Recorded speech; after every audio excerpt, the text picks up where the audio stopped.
I'm just recording this on my phone because, well, it's kind of a long story, but my mum had knee surgery a couple of weeks ago, and so she's been at home like non-stop, obviously, because she can't really go anywhere.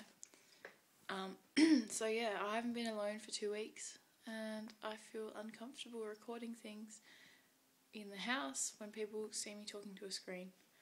It's just one of my things, I guess. And now I'm just in my bedroom talking to myself, so I guess that's even better. But yeah, so here's my video for you. I hope you're not discouraged by how late it is.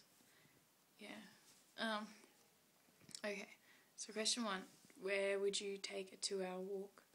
Anywhere in the world if you could. Something like that. Well, at the moment I'm thinking Israel.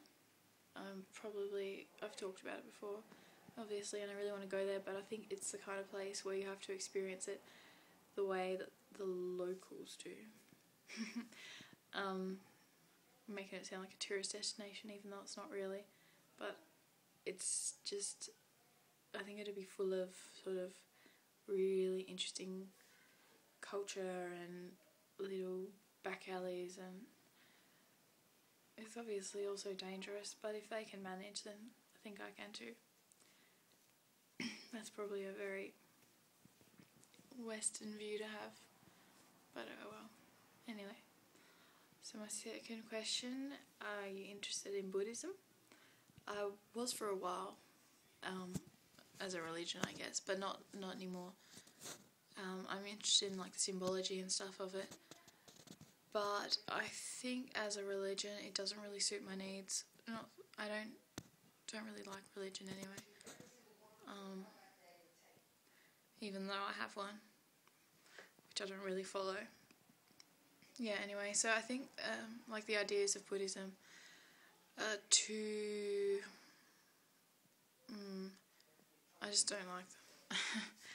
Yeah, I know about it and everything.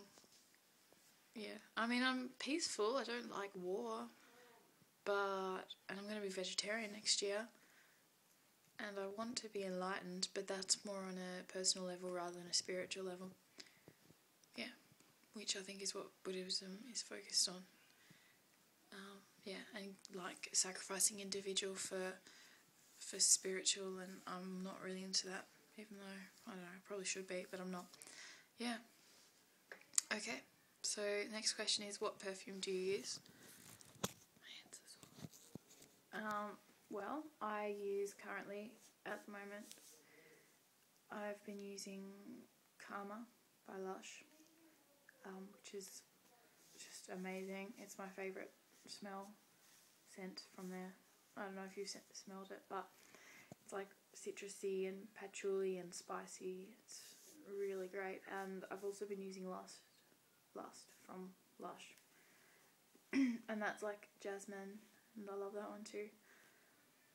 But they're kind of really strong to use every day, so I just use a couple of like store ones. And I use Fantasy by Britney Spears, even though I hate her. I love the smell of it. And I also have Ed Hardy Kills Love Life something. That smells good too. It smells like lollies.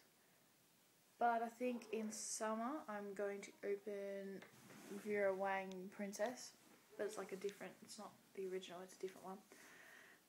But yeah, still use my Lush ones because they're amazing. And the best thing about them is like you can smell it on your clothes, like on your jackets and stuff. It's so good.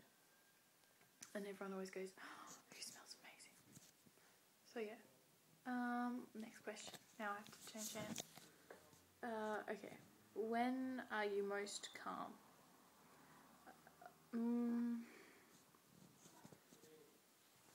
Not when I'm happy, and not when I'm extremely sad, obviously, but when I'm sort of engrossed in music or a book, and then sort of that haze that you get coming out of it, because music and books are like drugs, obviously. yeah, so in that sort of, when you're just engrossed in it, I don't know, when I'm, like, if I'm just by myself never thinking, then I'm pretty calm as well, but I like other things. I'm really not good at this, and I'm tired. And sometimes I don't like talking to people, but I talk to them, and I've been doing that a lot today and yesterday, and so they've worn me out. Have you ever swum in the ocean?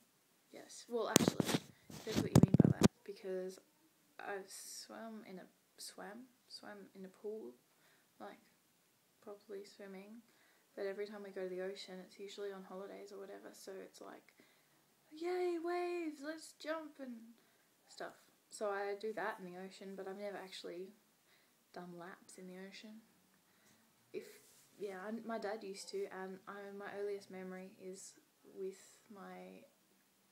his auntie, so my great auntie, I guess, in a little tent on the beach, and I was watching Dad swim out into the ocean, and I thought he could never come back because it was so far away. Yeah, and that was my earliest kind of thing that I remember in Sydney. Anywho, but I love the ocean. It's a bit scary, but I love it. I just don't like creepy things touching my feet.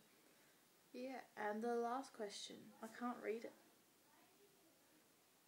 I cannot read it. Oh, yeah, okay. Do you cook? I love the idea of cooking, and I love watching cooking shows and reading cooking books, and particularly Nigella. So I try and cook sometimes, but I just find I need motivation. But when I do, I'm like so proud of myself because I've actually achieved something. It's like playing guitar and stuff. I can play just normal songs, but lately I've been practicing this Amy Winehouse one with jazz chords and everything, and every time I finish playing it, I feel like I've accomplished something. So that's why I cook, I guess. And I love to eat as well, but that's why I cook, and I like sharing it with other people. And I have some really pretty aprons, so I want to like host a dinner party and cook for everyone, even though I'm not. It's not like you can say, oh, can you cook dinner? And I'll cook pasta, because I can't do that. I mean, I can if I think about it, but not that kind of person. Yeah, I'm not switched on all the time. I need like a recipe, and I need to be like, I'm going to make this today, and I'm going to go buy the ingredients and stuff. But then if I decide I want to cook something, I have to cook it right then. Yeah, I probably got a bit into that, and I hope the video works. So I'll go and upload it now, and I'll send you a message, and I'll stop talking now. Actually, you said in your last video like what you've been up to and stuff. So I just finished my trials, and I did really badly in most of them, and I was really kind of disappointed because in the creative writing in English I got an abhorrent mark, and that's brought everything down. So I'm not first in the class anymore, and I've been trying really hard to keep my ranks up so I can get a good ATAR, and everyone's like, it's not the end of your life, but it's really, really important for me. I need to get into uni, otherwise everything just will be pear-shaped. I'm pear-shaped. I don't like pear-shaped. Yeah, so that's pretty much all that's been going on. Yeah, okay, see ya.